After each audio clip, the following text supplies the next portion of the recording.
زالت الشموس والأقمار تجلت الأسرار الذي في السماء اسمه أحمد وفي الأرض بالقاسم محمد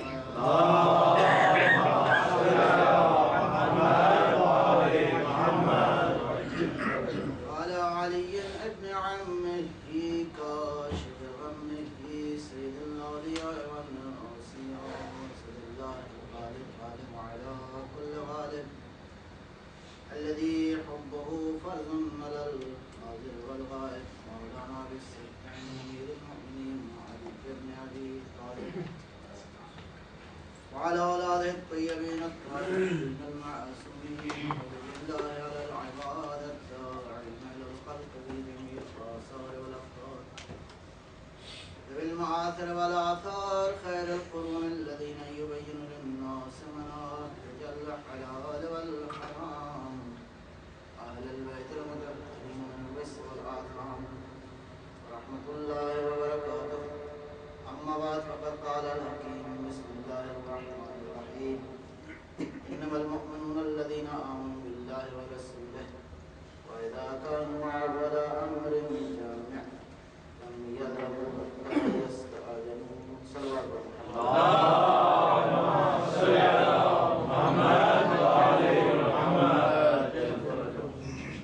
امر جامع اصلیہ کے مراد دین ہے اور شرائط کے ساتھ اس امر جامع کی اس عالم کے اندر اس کا ضرور ممکن ہے. وہ شرائط بنیادی ترین شرط یہ ہے کہ صاحبان ایمان دینی الہی قیادت کے ساتھ رہیں. جب تک ساتھ رہیں گے اس جامع امر کی حاکمیت کو انشاءاللہ انسان ایک بار دیکھے گا اور یہ ممکن ہوگا.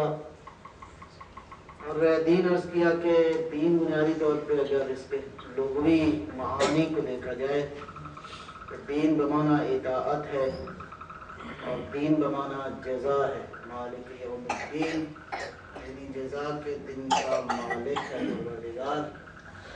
اطاعت کے معنی میں بھی قرآن میں استعمال ہوا ہے دان یدین. دان بمعنی اطاعت ہے لیکن اصطلاحاً بہت سارے الفاظ ایسے ہیں دینی اعتبار سے جب بھی کسی لفظ کی حقیقت کو آپ دیکھنا چاہیں تو دونوں صورتیں ہیں. ایک صورت اس کی لغوی معانی ہیں اور ایک صورت اس کی وہ معانی جو کہ دین نے ادا کیے ہیں جس کو حقیقت شرعیہ کہتے ہیں. حقیقت شرعیہ کے اعتبار سے اس کی مثال عرض کروں جیسے نماز الصلاۃ بمعنی دعا ہے لیکن شریعت مقدسہ اسلام نے اس دعا کو جو معانی کا رنگ دیا ہے جو لباس پہنایا ہے اس سے خاص ایک عمل مراد ہے خاص شرائط کے ساتھ ہے.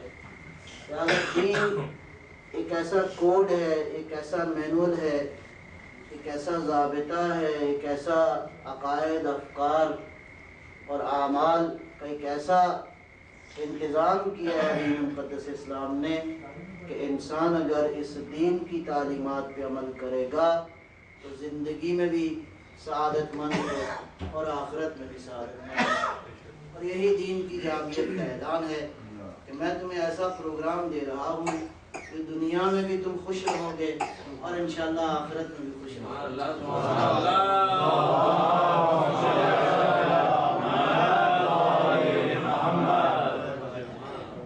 گزشتہ جو گفتگو عرض کی آپ کی خدمت میں اگرچہ دین کا خطاب نوع بشر کو ہے دین خطاب کر رہا ہے تمام تر بشریت کو. اور خلاصہ اگر کل کی گفتگو کا عرض کروں کہ وہ مرکز اور وہ محور جس کو بیت اللہ کہتے ہیں امام صادق نے فرمایا کہ یہ بیت اللہ یہ کعبۃ اللہ لا یزال الدین ما دامت الکعبۃ قائما.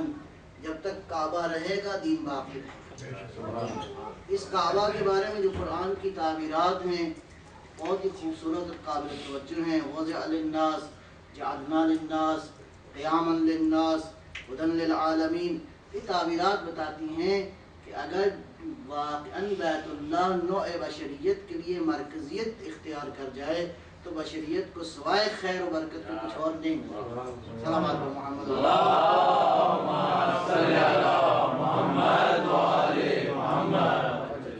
نبی اکرم کی رسالت قل یا ایھا الناس انی رسول اللہ علیکم جمیعا، یہ رسالت تمام تر بشریت کے لیے ہے۔ اسی طرح قرآن شہر رمضان الذی انزل فیہ القرآن ھدی للناس، یہ آیا ہے بشریت کے لیے، یہاں تک کہ آپ کو جو خطاب کیا پروردگار نے نبی اکرم کی آخری امت کو، پیغمبر کی آخری پیغمبر کی امت کو، کنتم خیر امت، تم بہت بہترین امت ہو۔ اس سے بہترین اور کیا تعریف ہو سکتی ہے کہ پروردگار کہے کہ تم سے بہتر کوئی اور نہیں، کنتم خیر امت، تم بہترین ہو، لیکن ایک شرط کے ساتھ بہترین ہو، تم سعادت مند ہو، تم واقعی بہت اچھے لوگ ہو، لیکن تمہیں تمہاری اچھائی کا معیار اور کرائٹیریا جو اللہ نے بیان کر دیا، کنتم خیر امت اخرجت للناس، تمہارا کام ہے کہ نوع بشر کی خدمت کرو، نوع بشر کے ساتھ رہو، اس لیے کہ اس کی گواہی کل تم نے دینی ہے کہ بشریت کے لیے تم نے کیا کیا ہے۔ اور صدیوں سے ہم یہی میسیج دیتے آ رہے ہیں، حی علی الفلاح کا معنی یہ ہے کہ اللہ کی عبودیت بندگی کے ساتھ ساتھ انسانوں کی فلاح کا میسیج بھی ہم دنیا کو دعوت تو یہی دے رہے ہیں، لہذا اس فلاح کے میسیج کو مکمل کرنے کے لیے اب دین کی حقیقتوں کو لوگوں کے سامنے بیان کرنا ضروری ہے کہ یہ دیکھو یہ دین تمہاری اس دنیا کے لیے بھی بہتری کا میسیج لایا ہے اور آخرت کی بہتری کا بھی میسیج لایا ہے، لہذا اس دین کی جامعیت کو آج کھولنے کی ضرورت ہے۔ آج دنیا دین سے بدظن ہے، آج دنیا دین کے بارے میں کوئی اچھا گمان نہیں رکھتی، لوگ سمجھتے ہیں کہ دین یعنی لوگوں کا پرسنل میٹر ہے۔ ہم کہتے ہیں کہ یہ پرسنل میٹر نہیں ہے، یہ کلیکٹیو میٹر ہے، یہ سوشل میٹر ہے، یہ دنیا سے بھی اس کا تعلق ہے، اس کا آخرت سے بھی تعلق ہے۔ یہی تو دین کہتا ہے ربنا آتنا فی الدنیا حسنہ وفی الآخرۃ حسنہ۔ صلوات محمد۔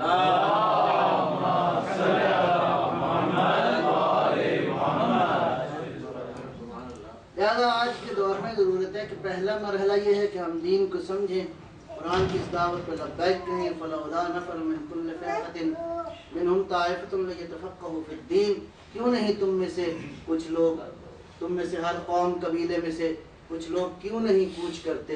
لفظوں پہ ذرا غور ہو، پروردگار کیسے کس انداز سے مخاطب کر رہا ہے، تم میں سے بہرحال کچھ لوگ ہونے چاہیے، یعنی واجب ہے، اپنی نسل میں سے کچھ لوگوں کو تیار کرو، یہ نہ ہو کہ سارے دنیا کے ہی امور میں چلے جائیں، کچھ لوگ ایسے ہونے چاہیے جو راہ دین پہ تم مختص کر دو، اور یہی سیرت ہے سید الشہداء کی، لن تنالوا البر حتی تنفقوا مما تحبون، نیکی نہیں ملتی، سعادت نہیں ملتی، امر جامع قائم نہیں ہوتا، دین سربلند نہیں ہوتا جب تک کہ خدا کی راہ میں وہ نہ دو جو تمہیں سب سے زیادہ محبوب ہے۔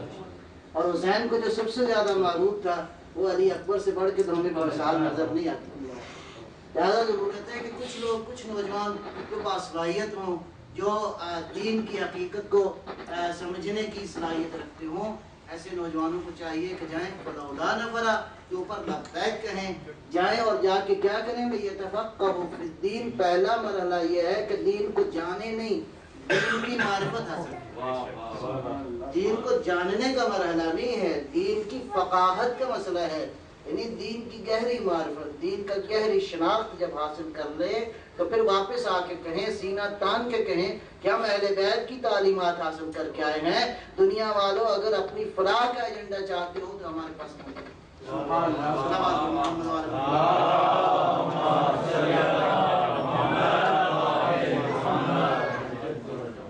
البتہ اس کا آغاز دیکھیں، یہ جو تین ستون ہیں معاشرے کے، میں نے عرض کیا، ایک نظام تعلیم ہے، ایک اکونومیکل سسٹم ہے، اور ایک جو ہے وہ نظام قانون، اس کی بنیاد جو ہے وہ عدالت کے اوپر ہو۔ ان تین ستونوں کے نفاذ کی ضمانت جو ہے وہ حکومت دیتی ہے۔ البتہ یہ ساری انٹرپریشن اس معانی میں جن معانی میں اہل دین نے کی ہے، اور اس کا آغاز میں نے عرض کیا علم سے ہوتا ہے، معرفت سے ہوتا ہے۔ علم اور معرفت کی بغیر جو ہے آپ دنیا کو ان کے مسائل کا حل نہیں دے سکتے، اور لطف تو یہ ہے خداوند عالم کی تعریف ہے، پروردگار کی کبریائی کا مالک ہے، وہی تعریف کا مالک ہے، حمد و ثنا اسی کے لیے ہے کہ اس کا لطف و کرم ہے کہ جب اس نے آغاز کر دیا تو پہلا بشر جو بنایا، ارشاد فرمایا آغاز جہالت کی بنیاد پر نہیں کر رہا،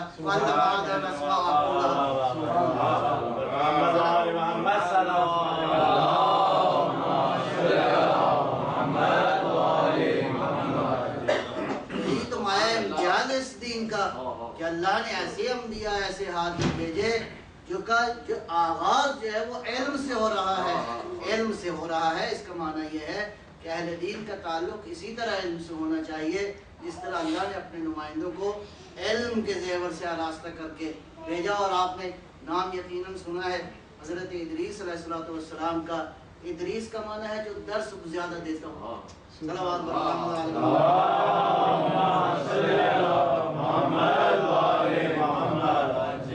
اللہ نے جو بھیجے ہیں وہ پڑھنے پڑھانے والے لوگ تھے، ایسے فارغ صلوات بر محمد۔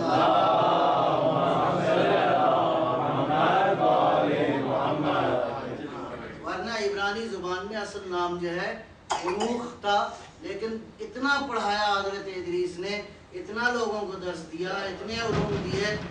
یہ وہ نبی ہے جس نے دنیا کو علم ہندسہ سکھایا، دنیا کو جیومیٹری کا علم سکھایا، دنیا کو میتھ کا علم سکھایا، دنیا کو سیاست کے اصول بنیادی طور پہ بتائے، مملکت کے قوانین بیان کیے۔ یہی وہ ہستی ہے جنہوں نے پہلی بار جو ہے دنیا نے، آج تو بڑا وہ کیا کہتے ہیں ٹرمینالوجیز کے ساتھ پڑھاتے ہیں، شہر سازی کا یعنی سول انجینئرنگ کا سب سے پہلا درس ہے وہ حضرت ادریس نے دیا۔ اور اس عالم کے اوپر، اس زمین کے اوپر 188 شہر جو ہے وہ بسانے والا حضرت ادریس علیہ السلام۔ یہ آپ کے علم ہے انشاءاللہ۔ صلوات و محمد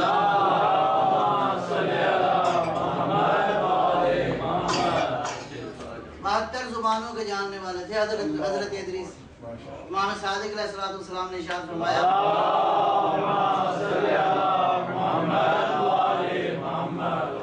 سب سے پہلا بشر جس نے خیاطت کی، اور اس سے پہلے لوگ اپنے وجود کو جانوروں کی کھالوں سے محفوظ کرتے تھے، لہذا شکر گزار نہیں جو ہونا چاہیے حضرت ادریس کا کہ آپ نے نوع بشر کو کس قدر بڑا تمدن عطا کیا۔ اگر آپ نے یہ تمدن عطا نہ کیا ہوتا تو اللہ جانے کتنا عرصہ لگ جاتا۔ انسان سمجھتا ہے اس نتیجے پہ کہ کپڑا کیا ہوتا ہے، پارچہ بافی کیا ہوتی ہے، سینہ کیا ہوتا ہے۔ مولا فرماتے ہیں جب کبھی بھی جاؤ کوفہ میں مسجد سہلہ ضرور جاؤ۔ چھٹے امام فرماتے ہیں مسجد سہلہ ضرور جاؤ، اس لیے کہ مسجد سہلہ حضرت ادریس کا گھر تھا، اور جب کبھی بھی سوئی لگاتے تھے، ادھر سوئی لگاتے تھے ادھر خدا کی تسبیح کرتا تھا اللہ کا نبی ادریس۔ یہ ادھر بندگی خدا اور اطاعت کا درس بھی دیا، اور ساتھ ساتھ لوگوں کو درس و تدریس کا، لہذا اسی لیے تو ہم ان انبیاء، اور یہ ساری کڑی سے کڑی ملی ہوئی ہے، الذین یؤمنون بما انزل الیک وما انزل من قبلک۔ صلوات پر محمد۔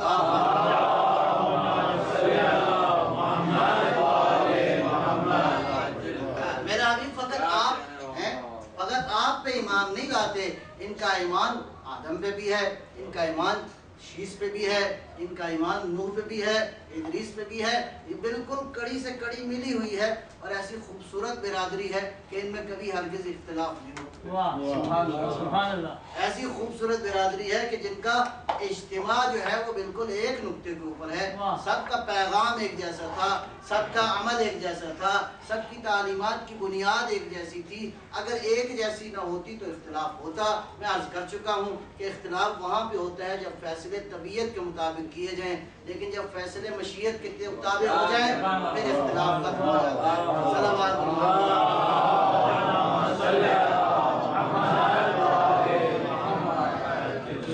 اور یہ سلسلہ چلتا رہا یہاں تک کہ میں عرض کر چکا ہوں اس نظام تعلیم کے اندر جب یونیورسٹی کا قیام ہوا تو اللہ تعالیٰ نے یونیورسٹی کی سطح کا نصاب بھی بھیج دیا اور اساتذہ بھی بھیج دیے، اور ایک بڑی سادہ سی بات ہے جو سمجھنے والی ہے خصوصاً نوجوان نسل کے۔ دیکھیں جب ایک استاد چلا جائے اور جس سطح کا وہ استاد ہو، جس کیلیبر کا ہو، جس معلومات کا ہو، اگر وہ فرض کریں یونیورسٹی چھوڑ کے چلا جائے یا وہ دنیا سے چلا جائے تو اب اس سطح کا استاد ہوگا تو نظام چلے گا ورنہ نہیں چلے گا. اگر اس سے کم تر استاد آ گیا تو وہ نصاب نہیں پڑھا سکے گا. لہذا ارشاد فرمایا کہ میں اپنے بعد نصاب بھی ایسا چھوڑ کے جا رہا ہوں اور پڑھانے والے بھی ایسے ہی چھوڑ کے جا رہا ہوں. انی تارک فیکم الثقلین کتاب اللہ و عترتی اہل بیت. صلوات محمد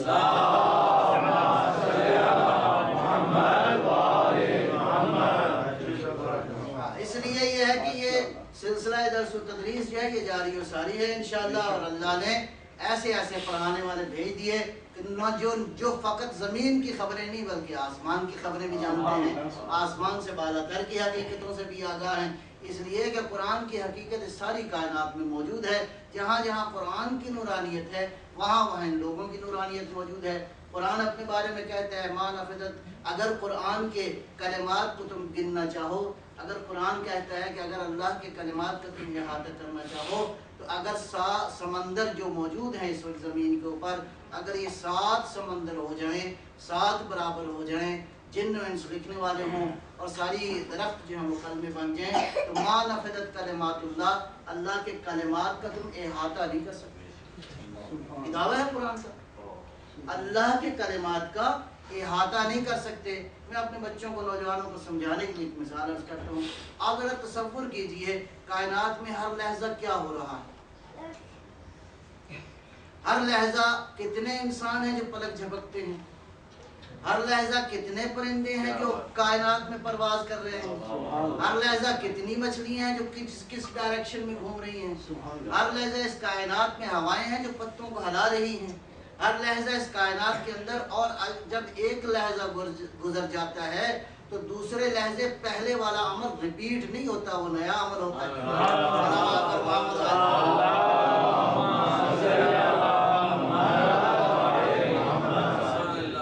کائنات مسلسل اس کائنات میں تغیر ہے, مسلسل حوادث ہو رہے ہیں. اس لیے اللہ نے بجا فرما دیا کہ اگر لکھنا چاہو اللہ کے کلمات کو تو ما نفدت کلمات اللہ. اب پیغمبر ادھر فرما گئے کہ قرآن اور اہل بیت اکٹھے ہیں, دونوں میں ہرگز جدائی نہیں ہے. یا رسول اللہ یہ کیسے ممکن ہے کہ قرآن تو یہ کہہ رہا ہے کہ میرے کلمات ختم ہونے والے نہیں ہیں. تو پیغمبر نے مسکرا کے فرمایا کہ دیکھو علی اور قرآن کی حقیقت ایک ہے, قرآن علی کے ساتھ ہے, علی قرآن کے ساتھ ہیں. جس طرح قرآن کی یہ صفت ہے, میرے بھائی علی کے فضائل بھی اگر لکھنا چاہے کوئی, اگر یہ کائنات کے جن و انس لکھنا چاہیں, یہ سمندر سیاہیاں بن جائیں, یہ درخت قلمیں بن جائیں, تو علی کے فضائل کا احاطہ نہیں ہو سکتا. اس لیے کہ علی اور قرآن دونوں کی حقیقت ایک ہے. صلوات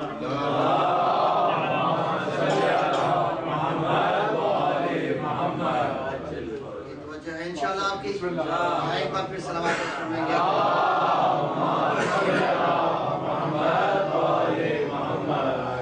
اللہ نے آپ کو یہ استعداد اور صلاحیت دے دی ہے معرفت کے, جو انسان کے لیے مختلف مراحل طے کر دیے ہیں. غریزے کی شکل میں ہے, انسٹنکٹ کی شکل میں ہے, نیچر اور فطرت کی شکل میں ہے. اس کے بعد احساسات کی دنیا اللہ نے عطا کر دی ہے. احساس کے بعد اللہ نے علم اور عقل کے جو ہے وہ مظاہر اس کے اندر کھول دیے ہیں. اور علم اور عقل سے بالا تر اگر کوئی سفر کرنا چاہے تو وحی کی منزل پہ آ جائے. جیسے جیسے وحی کی حقیقتیں انسان پہ کھلتی جائیں گی, اس کائنات کے اندر اس کے لیے یہ سارے مسائل کھلتے جائیں گے. یہی وجہ ہے کہ علم و معرفت کے ساتھ آؤ گے دین کی بارگاہ میں تو دین جو ہے ساری حقیقتیں تمہارے اوپر آشکار کرے گا. ضرورت ہے کہ علم کے ساتھ ساتھ عقل کا استعمال کیا جائے. علم اور عقل میں فرق ہے, علم اور عقل میں فرق ہے. بعض اوقات بہت سارے لوگ ایسے ہوتے ہیں علم بہت ہوتا ہے لیکن پرلے درجے کے بیوقوف. صلوات بر محمد.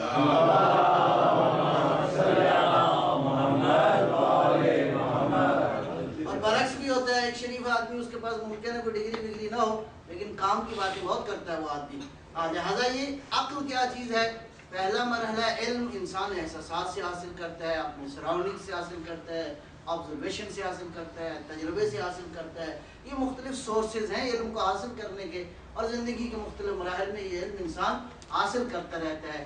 اور یہ علم جب حاصل کر لیتا ہے تو جب آپ کے اس ذہن مبارک میں یہ علم فیڈ ہو گیا تو اگلا مرحلہ ہے اس علم کی پروسیسنگ. یہ پروسیسنگ جو ہے اسی کو عقل کہتے ہیں. اگر آپ نے پروسیسنگ نہ کی تو یہ علم بیکار ہے.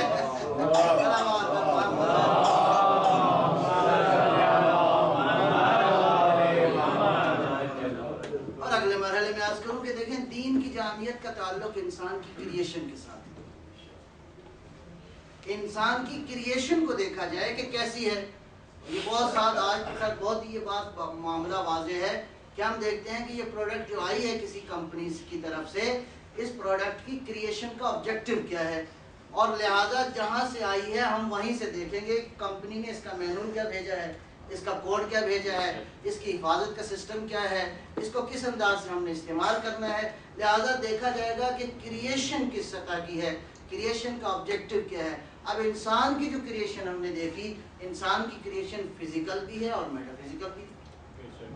ایسا نہیں ہے کہ انسان فقط مادی ہے, ایسا نہیں ہے کہ انسان کا وجود فقط اس کی مادی ضروریات ہیں, کھانا پینا اٹھنا بھاگنا دوڑنا سونا, یہ ساری ضروریات انسان کی حیوانی ضروریات ہیں. البتہ جناب حیوان اور انسان یہاں پہ بالکل برابر ہیں.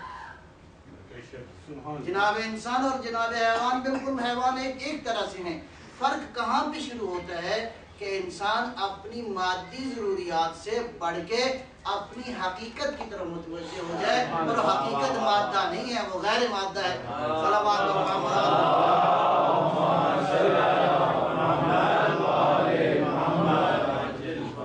مادی ضروریات میں سب حیوانات, وہ گائے ہو بھیڑ ہو بکری ہو انسان ہو, سب کی ضروریات ایک جیسی ہیں.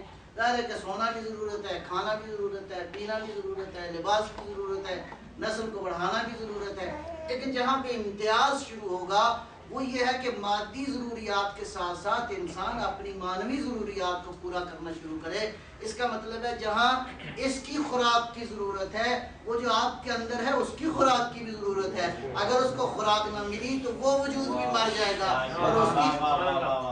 اور اس کی خوراک جو ہے وہ علم ہے, اس کی خوراک عقل ہے, اس کی خوراک معرفت ہے, اس کی خوراک ذکر الہی ہے.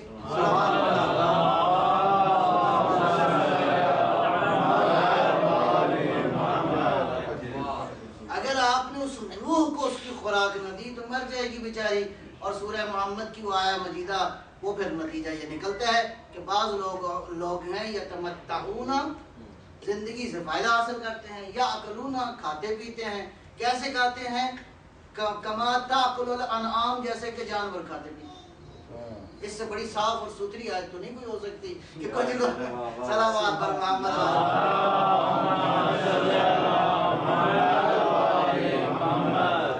اس کا مطلب ہے کچھ لوگوں کی زندگی کا محور ان کا کچن ہی ہے. کچن گئے, کچن سے آ گئے, کچن سے واپس چلے گئے.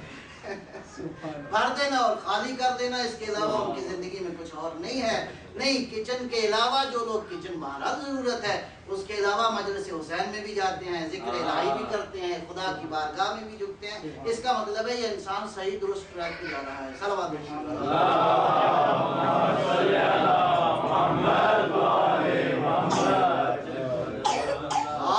آپ کی خلقت اس سے بالاتر ہے, اس سے بھی بالاتر ہے.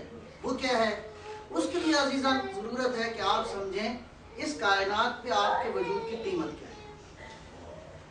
اس وجود کائنات, اس عالم ہستی میں آپ کے وجود کی قیمت, آپ ذرہ نہیں ہیں, آپ بے مایہ نہیں ہیں, آپ بے قیمت آدمی نہیں ہیں, آپ کو بے قیمت وجود نہیں ہے. امیر المومنین علی بن ابی طالب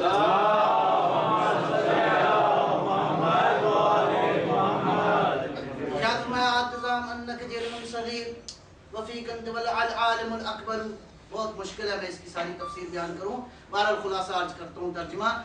اے انسان تیرا گمان ہے کہ تو ایک جرم صغیر ہے, ایک چھوٹا سا ذرہ ہے. اے انسان تیرا گمان ہے کہ تو چھوٹا سا ذرہ ہے. علی فرماتے ہیں, علی فرماتے ہیں وَفِيكَ أَنْتَ وَالْعَالِمُ الْأَكْبَرُ, اللہ نے تیرے وجود میں عالم کبیر چھپا رکھا ہے. لہذا تو چھوٹا سا ذرہ نہیں ہے, اللہ نے تجھے اتنی قوت دی ہے، اتنی بصارت دی ہے، اتنی طاقت دی ہے، ظاہری ضروریات تو اپنی جگہ پہ، اصل قیمت آپ کے وجدان کی ہے، اصل قیمت آپ کے باطن کی ہے۔ یہ اگر وجدان اس کو پالش ہو جائے، اس کی حقیقت کو سمجھ لو، تو تسخیر کائنات کے لیے تمہیں دعوت دی گئی۔ تم اس کائنات کو مسخر کر سکتے ہو، لہذا تسخیر کائنات کے لیے اپنے آپ کو ٹیلی کرنا کائنات کے پروگرام کے ساتھ بہت ضروری ہے۔ لہذا پہلے آپ سمجھے کہ کائنات کیا ہے۔ اب میں سوال کرتا ہوں آپ کے اذہان عالیہ سے، سوال ہر انسان کرے کہ اگر یہ کائنات ایک مردہ کائنات ہے تو پھر میں بھی ایک مردہ ہوں۔ یہ کائنات مردہ کائنات نہیں ہے، میں نے ابھی عرض کیا یہ کائنات حادثات کی کائنات ہے، ہر لحظہ حدوث بھی ہو رہا ہے اور فنا کا عمل بھی جاری ہے۔ اسی کائنات کے اندر حدوث کا عمل بھی ہے اور فنا کا بھی عمل ہے، دم بدم صدائے کن فیکن آ رہی ہے، لحظہ بے لحظہ کن فیکن کا عمل اس کائنات میں جاری ہے۔ ادھر آ بھی رہی ہے مخلوقات، ادھر جا بھی رہی ہے، اس کا مطلب ہے کہ کوئی مرکز ہے جہاں سے آ بھی رہی ہے۔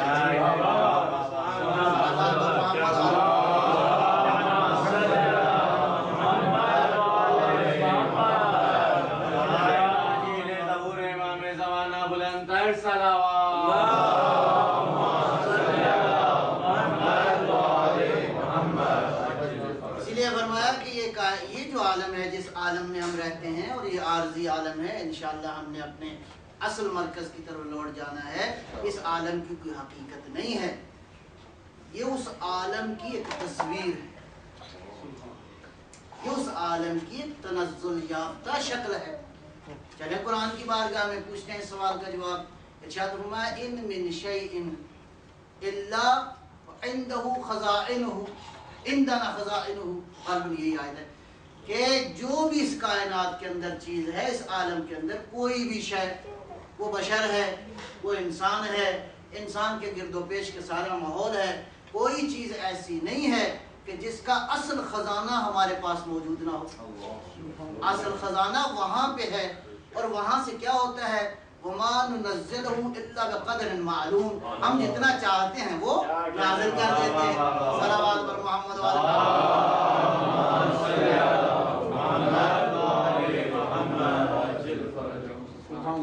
جتنا ہم چاہتے ہیں ہم نازل کر دیتے ہیں۔ اپنی ان ترقیوں کو اتنا اترانے کی کوشش نہ کرو، یہ اس کی عطا ہے جو اس نے عطا کر دی ہے۔ صلوات پر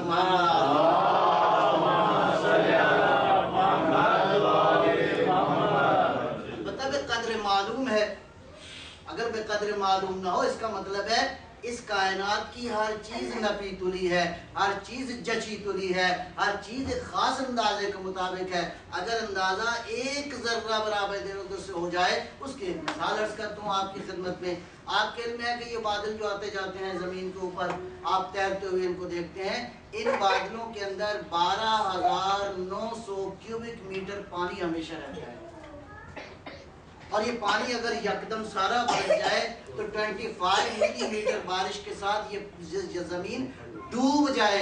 یہ سرکل ایسا ہے کہ پروردگار بارشیں آتی ہیں تو پانی مینٹین رہتا ہے۔ صلوات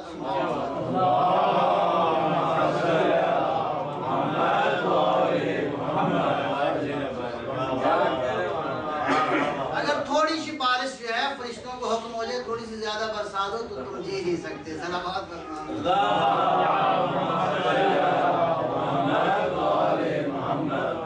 ایسا نپاتلا قدر معلوم ہے، ایسا نپاتلا ہے قدر فہدا کہ اللہ نے بالکل اندازے کے مطابق اس کا اندازے کا معنی یہ ہے کہ بالکل مینج پروگرام ہے۔ اس کا معنی یہ ہے کہ ایک ذرہ برابر یہ کائنات انحراف نہیں کرتی۔ اگر ذرہ برابر جناب سورج کہہ دیں کہ ایک لہجے کے لیے میں آنکھیں خاموش کر رہا ہوں تو کیا ہوگا؟ چاند کی چاندنی میں اتنی زیادہ اس کے اندر عدت ہے، اس کی کیا کہتے ہیں، اس کی سردی کے اندر، کہ انسان بالکل ہنستا ہوا وہیں پہ کھڑا ہو۔ صلوات پر محمد۔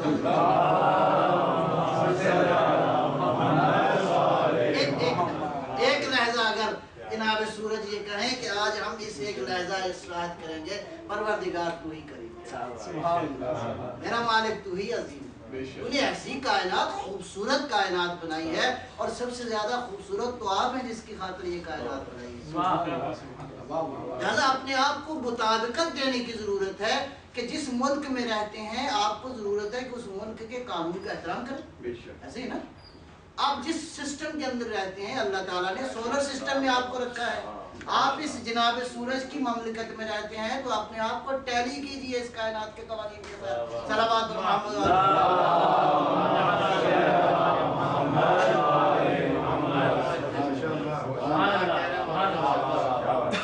اور یہ کائنات بے شعور بھی نہیں ہے، لہذا اپنے آپ کے شعور کو ذرا بلند کیجئے۔ سبحان اللہ، بے شعور نہیں ہے یہ کائنات، آپ کہیں کہ بے شعور ہے، یہ باشعور ہے۔ دلائل دوں قرآن سے، قرآن کیا کہتا ہے؟ بسم اللہ الرحمن الرحیم، یسبح للہ ما فی السماوات و ما فی الارض، ساری کائنات اللہ کی تسبیح کرتی ہے، تو جس میں شعور ہی نہیں وہ تسبیح کیسے کرے گا؟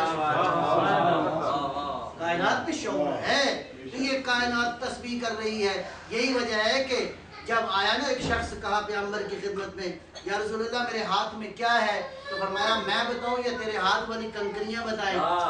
صلوات محمد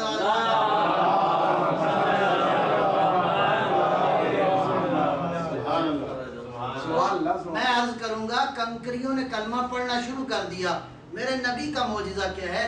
کنکریاں تلاوت تو کر ہی رہی تھیں، اللہ کی تسبیح تو کر ہی رہی تھی، پیغمبر کی کیا کہتے ہیں رسالت کی گواہیاں تو دے ہی رہی تھی۔ میرے نبی کا معجزہ یہ ہے کہ اس کی سماعتوں کو کھول دیا کہ سن لو یہ تسبیح کیا کر رہا ہے۔ صلوات پر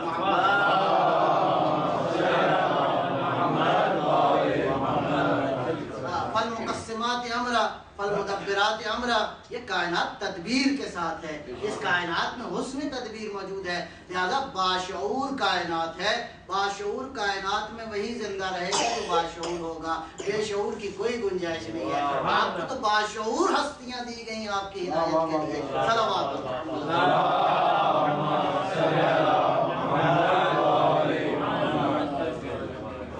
یہ عالم اس عالم سے ہے، اور یہ عالم جو ہے تولید نہیں ہے، مخلوق ہے۔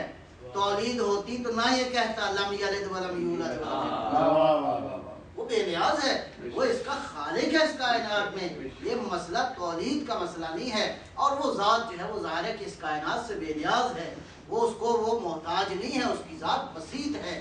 جو کچھ ہے یہ سارا یہ اس کا فعل ہے، اور اس کا کرم اور اس کی کرم نوازی ہے کہ اس نے یہ ساری کائنات کو اتنا حسن بخشا ہے، اس کائنات کو زیبا خلق کیا ہے، اس کائنات کو جمال دیا ہے۔ اے کاش کہ ہم آخرت کے جمال کو دیکھ لیں، آخرت کے حسن کو دیکھ لیں، آخرت کی زیبائی کو دیکھ لیں۔ جب جو آخرت کی زیبائی کو دیکھ لیتا ہے وہ دنیا سے بیزار ہو جاتا ہے، دنیا کا حسن اس کو متوجہ نہیں کر سکتا۔ صلوات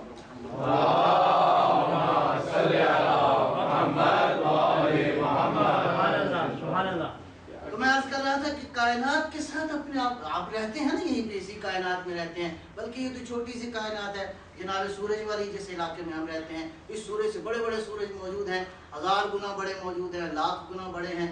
1 ملین زمین ہو تو یہ ایک سورج ہے جو اللہ نے ایک بلب آپ کے لیے بنایا ہوا، اور یہ آپ کو جو روزانہ عنایت کی جا رہی ہے انرجی، البتہ اس سورج سے بڑے بڑے سورج موجود ہیں، اور اس کائنات کے اندر فی الحال اندازہ یہی ہے کہ 100 کروڑ سورج موجود ہیں، اور یہ 100 کروڑ جو سورج ہیں، یہ جو ستارے ہیں، یہ مل کے ایک فیملی بنتی ہے، اور اس طرح کی 100 کروڑ فیملیز موجود ہیں، اور ہر فیملی کے اندر 100 کروڑ ستارے موجود ہیں۔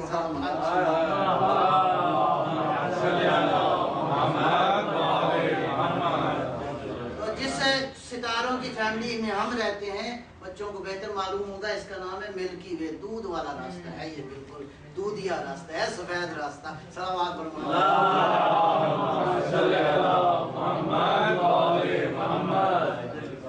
تو میں نے عرض کیا کہ دین کی جامعیت اسی پر سمجھ جائے گی کہ انسان اپنی خلقت پہ غور کرے، دیکھیں اس کی مادی ضروریات بھی ہیں، اس کی معنوی ضروریات بھی ہیں۔ آیا یہ دین آپ کی مادی ضروریات پوری کرتا ہے؟ بالکل عرض کیا۔ آپ کو ایجوکیشنل سسٹم اس نے دیا ہے، اکانومیکل سسٹم اس نے دیا ہے، پولیٹیکل سسٹم اس نے دیا ہے، تمدن کی راہیں اس نے کھول کھول کے بیان کی ہیں، عدل و عدالت کی بات یہی کرتا ہے، یہ بالکل آپ کی دنیا کو بھی بہتر بناتا ہے، لیکن یہ نہیں کہتا کہ یہیں پہ رہ جاؤ اور یہیں کے ہو کے رہ جاؤ، اگر یہیں کے ہو کے رہ جاؤ تو وہاں آخرت میں مشکل ہو جائے گی، آخرت میں پریشانی ہو جائے گی۔ البتہ بعض علماء یہ بھی کہتے ہیں کہ انسان چاہے نہ چاہے اللہ کی طرف سفر کر رہا ہے، انسان چاہے نہ چاہے بارگاہ معبود کی طرف جا رہا ہے، البتہ انتخاب ہے، کوئی اس راستے سے جا رہا ہے، کوئی اس راستے سے جا رہا ہے۔ صلوات پر محمد۔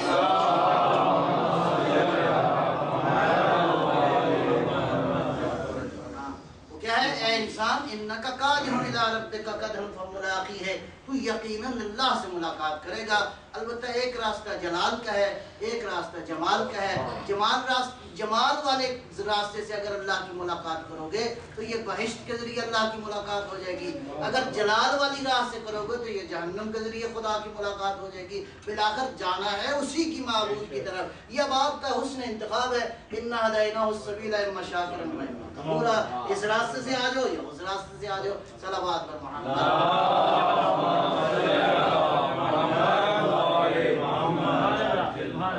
جی دعوتیں بھی دو طرح کی ہیں، راستہ ایک ہی وہ ہے صراط مستقیم، لیکن دعوتیں دینے والے دو ہیں، ایک امام مستقیم ہے، ایک امام ظالم، وہ بھی ادھر ہی بیٹھا ہے، وہ کہیں اور نہیں ہے۔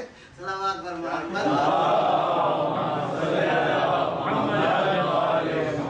لہذا دعوت قبول کرتے ہوئے ذرا تھوڑا سا عقل اور معرفت کی ضرورت ہے کہ یہ دعوت کیسی ہے، اس کا نتیجہ کیا ہوگا۔ وہ بالکل اسی، کافر ہو تو پہچاننا آسان ہوتا ہے، سبحان اللہ، کافر ہو تو پہچاننا آسان ہے کہ کافر ہے، لیکن وہ بیٹھا ہے بالکل صراط مستقیم کے اوپر، اس نے اللہ کی عزت کی قسم کھائی ہے، پروردگار ادھر ہی بیٹھوں گا اور ان کو گمراہ کروں گا، لَأَقْعُدَنَّ صِرَاطَكَ الْمُسْتَقِيمَ، اور ادھر اللہ نے کیا کہ تم نے بٹھا دیے ہیں تو میں نے بھی بٹھا دیے ہیں، یہ دونوں بٹھا دیے ہیں۔ اب اللہ نے جو بٹھا دیے ہیں وہ مصطفیٰ بٹھا دیے ہیں، وہ علی بٹھا دیے ہیں، وہ فاطمہ زہرا بٹھا دیے ہیں، ان کی اولاد بٹھا دی ہے، اور ادھر جناب شیطان بیٹھے ہیں، ان کا لشکر بیٹھا ہے، لہٰذا بیٹھے ادھر ہی اس کے اوپر ہیں۔ دیکھنا ہے کہ دعوت کہاں سے آ رہی ہے، حسین کی دعوت ہو تو قبول کر لو، یزید کی دعوت ہو تو قبول کر لو۔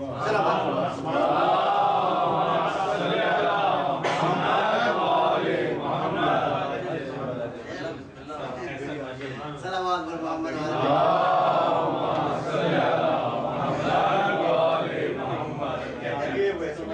صلوات پر محمد۔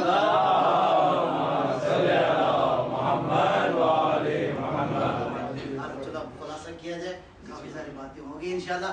تو میں عرض کر رہا تھا کہ اپنے آپ کو ٹیلی کرنا ضروری ہے کہ جس مملکت میں آپ رہتے ہیں اس کے قوانین کے ساتھ۔ آپ سورج والی مملکت میں رہتے ہیں، آپ دودھ والی مملکت میں رہتے ہیں، اور خدا کا شکر ہے کہ اس نے مصطفیٰ جیسے رہنما عطا کیے، اس نے مرتضیٰ جیسے رہنما عطا کیے، اس نے ایسے ایسے رہنما عطا کیے ہیں کہ اگر تم ان کا دامن تھام لو گے تو بہرحال بچ جاؤ گے شیطانی دعوتوں سے بھی اور شیطان کے حربوں میں سے بھی، اور ان کے ساتھ اپنے دامن کا وابستہ کرنا ضروری ہے۔ اور اس گھر کی ہر شخصیت ایسی طاقتور ہے کہ آپ کو بالکل صراط مستقیم پہ لے جائے گی۔ تھوڑا سا ذکر کرنا ہے اس کا جس کو وفا کا شہنشاہ کہتے ہیں۔ امیر المومنین نے کہتے ہیں کہ روایت ہے کہ اپنے بیٹے عباس کو بلایا جب آپ کا سن مبارک 15 برس کا ہوا، عباس کو گود میں بٹھایا، پیار کیا، محبت کی، کرنے کے بعد کہا عباس جی بابا میں نے پیغمبر کی 32 سال غلامی کی، اور دیکھو حسین رسول خدا کا بیٹا ہے اور تم میرے بیٹے۔ تو عباس جس طرح میں نے بولا، اب اگلی بات نہیں کہی، عباس سمجھ گئے، کام اور بابا بالکل سمجھ گئے کہ سمجھ یہ آئی کہ آئندہ سے حسین کی غلامی کی، حسین کی نوکری کرنی ہے، اور کیا خوب نوکری کی ہے عباس نے حسین کی۔ اور ایک بات اور سن لیجیے، علی علیہ السلام کا آخری وقت تھا، بالکل آخری مرحلہ تھا کہ امیر المومنین کبھی آنکھیں بند کرتے تھے، کبھی آنکھیں کھول لیتے تھے، کہ اتنے مرحلے میں تھوڑا سا ہوش آیا تو آواز دی میرا عباس، سارے بچے رو رہے تھے، عباس بھی ایک طرف دیوار کے کنارے پہ دھاڑے مار کے رو رہا تھا کہ محفل میں اب کون اٹھے جو عباس کو جا کے کہے کہ بابا بلا رہے ہیں۔ روایت یہ کہتی ہے، علماء یہ کہتے ہیں حسین نہیں اٹھے، حسن نہیں اٹھے، زینب پورا اٹھے، کہ بھیا کی شادی ادائے، کہا بھیا عباس متوجہ ہوئے، عباس کو علی نے سینے سے لگایا، بوس سے دیے، دینے کے بعد ایک بات کہی عباس کے کان میں، اور وہ بات عباس کو وہاں پہ یاد آئی جب ترائی میں اترا، پانی چلو میں لیا، لینے کے بعد اعلان کیا بابا جو آپ کی وصیت تھی وہ میں پورا، پانی کو نیچے پھینکا، اور دنیا والا دیکھ لو کہیں یہ نہ کہنا کہ عباس پانی تک نہیں پہنچا، پانی تک پہنچا ہوں، مشکیزہ بھرا، اللہ اکبر۔ اس کے بعد میں شاید پہلے بھی عرض کر چکا ہوں لیکن کوئی حرج نہیں ہے، کہتے ہیں ام البنین نے ایک روز جناب زینب کبریٰ مدینے میں جب پہنچی، اب کربلا کا ذکر کرنے والی حسین کی بہنی تھی، تو جناب زینب ام البنین کے سامنے کبھی بھائی عباس کے مصائب نہیں پڑتے۔ ایک دن ماں نے پوچھا زینب، جی مادر گرامی، زینب یہ بتاؤ میں نے سنا ہے کہ میرے عباس کے گرز مارا کسی نے، یہ بات سچ ہے؟ کہا مادر یہ اس وقت مارا جب عباس کے بازو میں، عزیزانو یہ علم جب پہنچا نا یزید کے سامنے، تو یزید اس علم کو دیکھ کے عجیب حیرت کے ساتھ 3 بار اپنی جگہ سے اٹھا۔ کیوں حیرت ہوئی اس کو؟ اس نے دیکھا کہ علم ہر جگہ سے چھلنی ہے، وہاں پہ تیر نہیں ہے جہاں عباس کا ہاتھ تھا۔ عباس تیری جرأتوں کا سلام ہو، بس ایک آخری بات سن لیجیے۔ جناب سید بحر العلوم کا واقعہ ہے، کہتے ہیں کہ جناب عباس کے حرم کی تعمیر کا مرحلہ آیا تو ایک مہمان کو ساتھ لینے کے لیے چلے گئے، جب اترے جناب عباس کے مقبرے میں تو دیکھتے ہی مہمان نے ایک بات پوچھی، کہا آغا صاحب ایک بات پوچھو، اگر برا نہ منائے تو، کہا پوچھو، کہا یہ جناب عباس کی قبر چھوٹی کیوں ہے؟ یہ بات سوچنا کہ ہم نے سنا ہے کہ عباس تو بہت ہی بلند قد کے تھے، یہ عباس کی قبر چھوٹی کیوں؟ جناب سید بحر العلوم کی دھاڑیں نکل گئی، دھاڑیں مار مار کے رونے لگے۔ اس نے کہا خدا جانے میں نے کوئی اشتباہ کر دیا، جب رو کے خاموش ہوئے، میں نے کوئی اشتباہ تو نہیں کیا؟ کہا نہیں کیا